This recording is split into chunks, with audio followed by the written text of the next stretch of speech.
অন্যদিকে গতকাল নিশ্চয়ই আপনাদের ছবি মনে আছে, সাধারণতন্ত্র দিবসের সীমান্তে টান টান টেনশনের ছবি। মালদার সুখদেবপুর, সেখানে তেরঙ্গা পতাকা হাতে বাংলাদেশিদের প্রতিরোধ করতে হয়েছে ভারতীয়দের, কারণ একটার পর একটা উস্কানিমূলক আচরণ তাদের তরফ থেকে আসছিল। আর বিজেপির উস্কানিতেই সীমান্তে অস্ত্র হাতে জমায়েত হতে দেখা গিয়েছে ওপার বাংলার মানুষকে। হ্যাঁ, গতকাল সেই দৃশ্য আপনাদের দেখিয়েছি এবং সেই সময় ভারতীয় নাগরিকদের সেই দৃশ্য আমরা দেখিয়েছি আপনাদের। পতাকা হাতে, জাতীয় পতাকা হাতে কিভাবে প্রতিরোধ করতে হয়, কিভাবে স্লোগান তুলতে হয় দেশের হয়ে।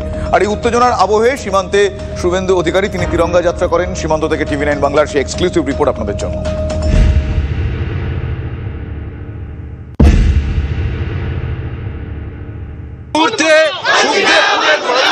আবেগ চূড়ান্ত আজকে প্রজাতন্ত্র দিবস। এই দিবসে তুমি দেখো মানুষের জাতীয় পতাকা হাতে নিয়ে তোমাকে দেখাচ্ছি কিরকম ভাবে তারা ফসল কাটছে, এখানকার সম্পত্তি লুট, ওখানে মৌলবাদী যে সরকার বাংলাদেশের ওখানে জঙ্গি অনুপ্রবেশ করাচ্ছে।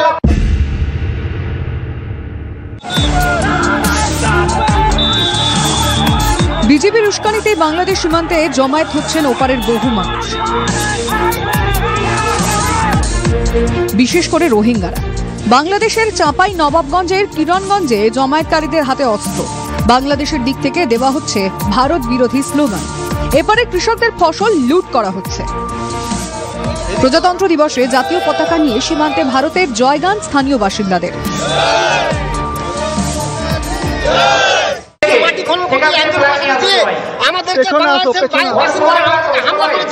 হামলা করার পর আমরা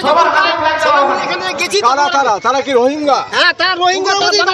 এই রোহিঙ্গা ঢুকাবার জন্য একমাত্র ওদের উদ্দেশ্য, তার কাটা হয়ে গেলে রোহিঙ্গা ঢুকতে পারবে না, তার কারণেই তার বাধা দিচ্ছে। অভিযোগ করছেন যে ওখানকার ঘোষণা করা হচ্ছে গত কয়েকদিন ধরে যে এখানে অস্ত্র হাতে জমায়েত হওয়ার জন্য দিচ্ছে যে এখানে কোনো ঝামেলা হয়েছে, তোমরা সব অস্ত্র নিয়ে তোমরা সবাই চলে আসো বর্ডারে, মানে বিএসএফদের মধ্যে অ্যাটাক করবে বা আমাদের যে ফসল আছে ইন্ডিয়ার সেসব যেন ক্ষয়ক্ষতি করার জন্য আরো চলে আসছে, হামলা করছে। এটা আমরা চক্ষুষ দেখতে পাচ্ছি, সেটা দেখতে পাচ্ছি এবং মাইকে বলছে সেটা কিন্তু আমরা শুনতে পাচ্ছি। কারণটা হচ্ছে বাংলাদেশ থেকে সুখদেবপুর থেকে ডিফারেন্সটা খুবই অল্প। ওই যে গেরুয়া পতাকা হাতে নিয়ে বিএসএফ ওখান থেকে আসছে, একটু আগে বিডিআর এর তরফ থেকে নীল পতাকা তুলিয়ে তাদেরকে জানানো হয়েছিল যে এপারে কেন এত লোকজন।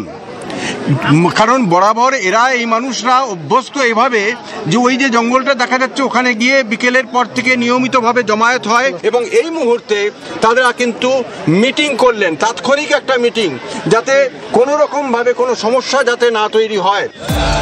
বাংলাদেশে অনুপ্রবেশকারীদের খোঁজে হোটেল লজগুলিতে পুলিশের তল্লাশি। অনুপ্রবেশ নিয়ে সতর্ক বিএসএফ ও পুলিশ। মালদা থেকে সুব্রত ভট্টাচার্য, TV9 বাংলা।